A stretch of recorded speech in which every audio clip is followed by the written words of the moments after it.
am khuliqu min ghairi syai'in am humul khaliq. Terus kata Allah lagi, kalau kamu tidak percaya saya yang bikin langit bumi ya gampang dong, kamu saja yang ngomong kalau kamu yang bikin. Paling orang sepakat kamu stres. Terus hanya ayat gitu, am khalaqus samawati wal ard. Kalau kamu tidak yakin Allah yang bikin ya silakan Anda klaim saja kalau kamu yang bikin langit bumi. Bala yuqinun. Kamu juga gak mau kan dibilang stres. Nah ini terus saya teruskan ya. Makanya mukjizat terbesarnya Nabi adalah Al-Quran. Karena Al-Quran itu cerita tentang hukum-hukum akal, cerita tentang logika-logika peradaban. Misalnya logika peradaban, contoh paling gampang. Di Quran itu ada sekian ayat yang Allah cerita peradaban. Misalnya wa ahsinu innallaha yuhibbul muhsinin.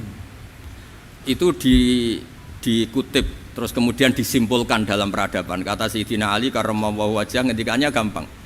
Ahsin man syi'ta takun amira. Kamu berbuat baik saja sama seseorang, maka otomatis kamu akan jadi pemimpinnya. Ada orang nggak tamat SD, nggak tamat papa, gobloknya minta ampun.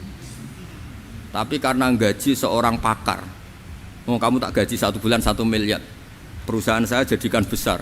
Itu dikongkan ngalor ngidul ya nurut. Hanya karena dia ihsan. Terus wastaghni amman syi'ta takun nadhira. Saya ulang lagi. Wastaghni amman syi'ta takun nadhira. Dan kamu jangan butuh orang lain, siapapun dia, maka kamu akan setara. Misalnya ada menteri orang antri mau salim, tapi kamu tidak butuh kan tenang saja. Tapi kalau kamu butuh, habis kamu. Ya kan, kamu tidak butuh seseorang maka kamu posisinya akan setara. Kamu harus sopan karena punya utang jasa. Kalau nggak punya apa-apa kan setara. Ya enggak. Misalnya kamu jajar rektor atau jajar menteri, jajar apa saja. Kalau kamu tidak punya utang kan, kamu jajar menteri tidak punya utang, sama jajar satpam tapi punya utang, takut mana?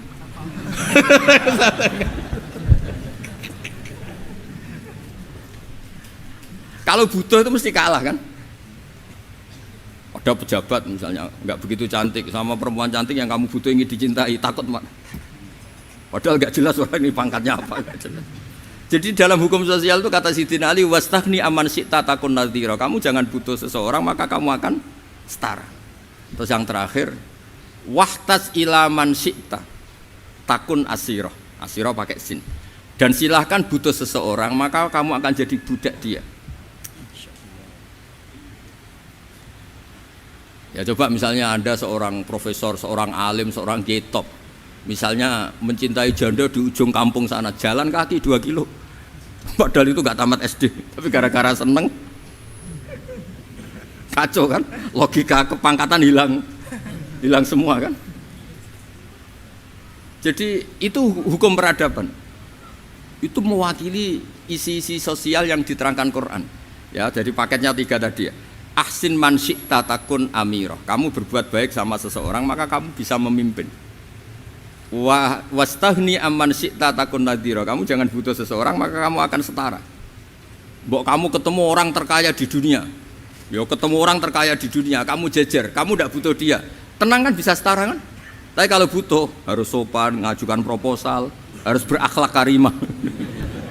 Makanya sekarang Anda kok berakhlak kenapa? Ternyata mau nyalek. Biasanya ndak berakhlak kok berakhlak. Ada apa ini?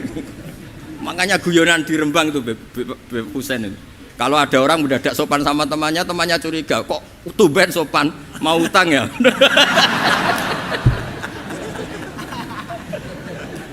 Zaman akhir itu kacau.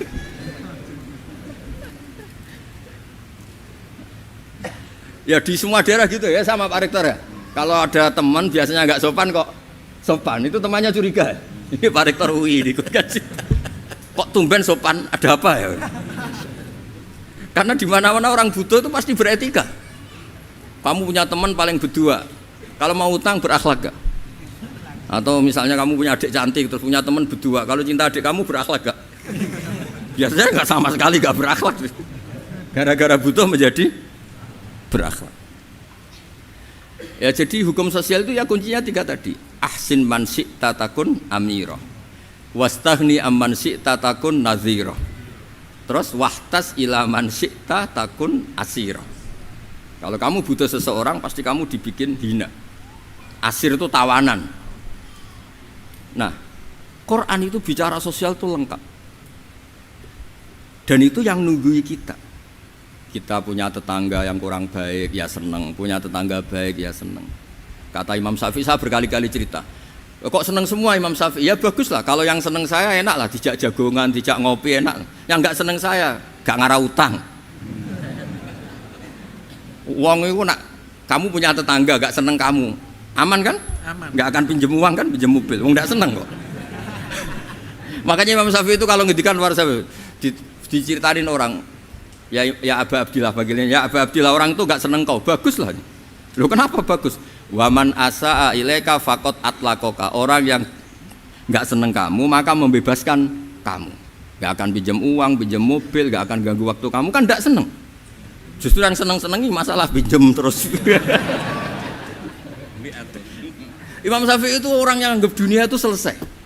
Ada yang cerita, ya Aba Abdillah, orang yang tadi cium tangan engkau, yang hormat engkau, di luar maki-maki engkau, ngerasain engkau, ngata-ngatain engkau. Ya bagus lah. Kok bagus gimana? Berarti saya wibawa, depan saya tidak berani.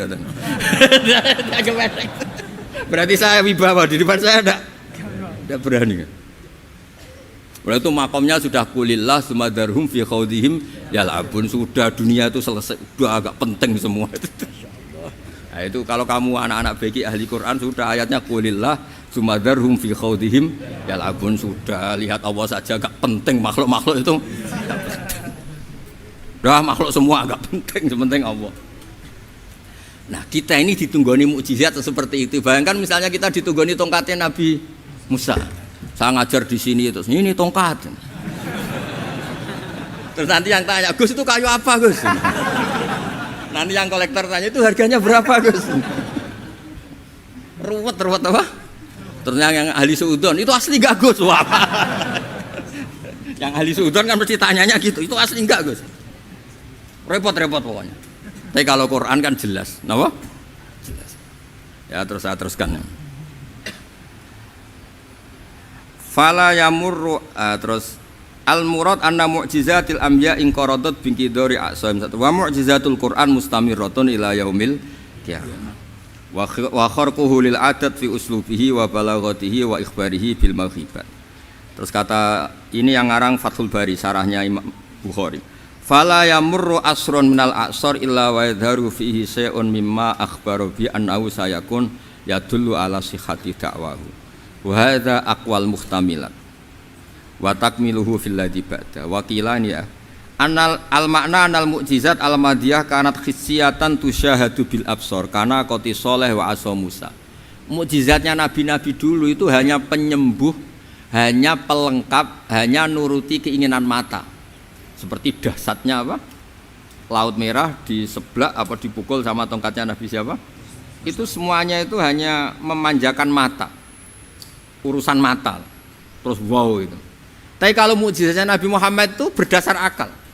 Maksudnya berdasar akal nih dengerin ya, dengerin betul. Ketika Laut Merah terus tersibak kan, wow itu keren kan. Terus kita bilang menyimpulkan, wah kita tidak akan mampu. Itu bodoh sekali kesimpulan kita tidak akan mampu. Meskipun bikin nyamuk Anda juga tidak mampu. Loh untuk memutuskan tidak mampu saja kok sampai pertunjukan seperti itu tuh laopo, cek goblok gitu.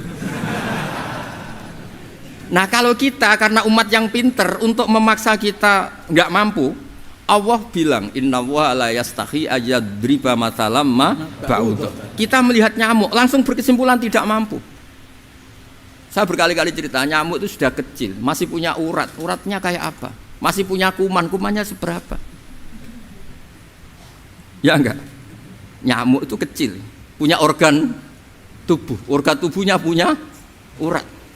Itu kalau kamu pinter, antara tongkatnya Nabi Musa menyibak Laut Merah sama nyamuk itu sama-sama berkesimpulan melahirkan satu faham bahwa kita tidak mampu. Loh untuk memaksa tidak mampu saja kok nunjuk pertunjukan ada onta keluar dari batu, Naqatu Sholeh, ada tongkat yang bisa mengeringkan Laut Merah. Cek goblok ya. Lah kita alhamdulillah ada jenis goblok yang seperti ini. Untuk ikrar bahwa Allah itu hebat ala kulli syai'in Cukup lihat nyamuk, kagum kan? Sudah tidak usah bikin hidup. Saya berkali-kali mencontohkan. Para pemahat tak suruh bikin patung gajah itu mampu. Tak suruh bikin patung nyamuk kalau bisa. Nyari materi dari apa coba? Gampang mana bikin patung gajah sampai patung nyamuk? Gajah, makanya Allah bikinnya contoh itu untuk ijaz itu pakai nyamuk bukan pakai gajah. Itu kalau ustadz-ustadz yang agak jorok malah contohnya nyamuk Gus. Itu kecil. Itu kayak apa? Di dalamnya dia hamil kan. Itu anaknya kecil lagi, telurnya kecil lagi, itu gimana itu cara bikin itu? Makanya di sini ini ada kitab Itqon, itu komentarnya itu lucu. Ini kitab Al-Itqon karangannya Imam Suyuti. Ini persis komentar saya tadi yang kata Imam Suyuti, pengarang kitab Itqon. Wa ya imma khissiyah wa imma akliyah. Jadi mukjizat itu ada yang fisik, bisa dilihat indra, panca indra, bisa dilihat akal. Wa aktsaru mu'jizati Bani Israil kanat khissiyah li baladatihim. Bilada itu goblok, wakil lati basoirihim. Dasar wong goblok. Mukjizat kok ngenteni sing wow. Maksudnya dasar untuk ngakui Allah hebat saja kok nunggu hal-hal yang seperti itu gitu. Paham gitu? Mergo likil lati napa aklihim. Wa aksaru mu'jizati hadil ummah akliyatun li farati dzakaihim wa kamali afwahihim. Dan mukjizatnya umat ini semuanya berdasar akal karena sudah cerdas. Jadi andaikan kita melihat tongkatnya Nabi Musa menyibak Laut Merah dengan melihat nyamuk, kesimpulan kita sama-sama wow, sama-sama keren, sama-sama memastikan kita tidak mampu. Makanya terus Quran menerangkan kita wa ma min dabatin fil ardi wala ta'iri yatiru bi janahihi illa umamun amsalukum. Jadi keseharian kita lihat burung kok terbang. Itu sudah ayatun min ayatillah. Paham nggih? Dados niki kudu bangga ditunggoni napa Quran, nggih ditunggoni napa Quran. Wa mu'jizatul Quran tusyahadu bil basirah fayakunu mayatabi'u li ajlihi aksar. Terus li annal ladzi yusyahadu bi ainir ra'si yang qaridu bingkiradi musyahidi. Sesuatu yang tampilan dahsyatnya itu disaksikan mata, maka itu bisa habis. Era tongkat Nabi Musa seperti itu habis enggak? Bisa mengeringkan Laut Merah, habis kan? Tapi era mukjizatnya Quran ila yaumil qiyamah. Ya contoh sosial, saya kembali lagi ke sosial. Kamu punya teman awet atau punya istri awet, itu konsepnya ya wal kadhiminal ghaidh, agak gampang tersinggung. Coba kalau kamu setiap tersinggung putus, setiap tersinggung habis, kamu tidak punya teman, tidak punya istri. Sampai kita awet seperti ini, kalau kecewa ya wal kadhiminal ghaidh, ngempet. Termasuk saya ini biasanya ngaji khusus terus bajak gini ya kecewa. Tapi barokahnya diwarai Quran wal kadhiminal ghaidh, ngempet Gus, ngempet. Terus kecewa sama teman, kenapa tidak putus? Karena wal afina aninna, sudah kalau kecewa maafkan. Coba kalau kita kecewa presiden demo, kecewa menteri demo, kecewa orang tua minggat, ya kalau dicari, kalau tidak kan malu. Saya itu punya teman tak tanya, kecewa Gus sama bapak itu, kenapa tidak minggat? Malu. Kenapa malu? Takut gak dicari. Itu orang tuh paling malu itu kalau keluar dari rumah nggak di. Saya punya teman lagi, saya ini takut mati Gus. Kenapa? Takut istri saya tidak nangis Gus. Itu kematian terburuk itu kalau sudah mati tahu istrinya ada nangis, itu malu betul itu. Makanya jangan mati, pokoknya pastikan orang sekeliling ada nangis itu baru berani mati, kalau enggak jangan. Ya jadi mukjizatnya Nabi itu luar biasa. Walladzi yusyahadu bi'ainil aqli bakin yusyahidu kullu man jaa ba'dal awali mustamirran. Sesuatu ilmiah, sesuatu agama atau apa saja yang logis itu akan abadi ila yaumil. Kayak tadi ketika kita kecil diajari apa? Wujud, qidam, baqa, mukhalafatul hawadisi, qiyamuhu binafsihi, wahdaniyat, qudrat, iradah. Itu ila yaumil qiyamah. Karena kita pasti punya logika tadi, masa alam raya yang maujud didahului ketiadaan. Kemudian ketiadaan ini kita rumuskan, ketiadaan inilah yang bikin alam raya. Di mana-mana nihilisme, ketiadaan ya layu asfiru say'an, namanya tiada ya tidak punya akibat apapun. Yang punya akibat apapun ya sesuatu yang wujud. Lho itu kan ila yaumil kiamah, sampai kapanpun teori itu akan nunggui kita ila yaumil kiamah.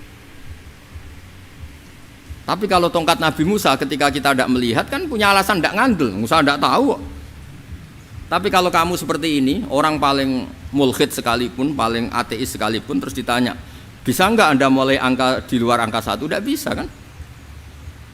Makanya benar Imam Amudi tadi ketika diminta Allah, istadilla ala wahdaniyati bi hadrati malaikati, tolong ajarkan kenapa manusia begitu yakin kalau saya ini satu padahal mereka tidak melihat saya. Terus beliau ngendikan apa? Nisbatus naini wassalasa ilal wahid nisbatul far'i ilal asli. Angka 2, 3 sampai enggak terbatas, semuanya dibanding angka 1 itu nisbatul far'i ilal asli. Semuanya itu cabang dari angka 1. Itu mbok siapapun enggak usah ditunggoni nabi, enggak usah ditunggoni wali. Logikanya akan seperti itu. Itu yang dimaksud apa? Walladzi yusyahadu bainil aqli bakin yusyahidu kul man ja'a badal awal mustamir. Ya ini masih ada waktu seperempat, ini ijazah. Kalau ijazah enggak boleh tanya, ijazah ini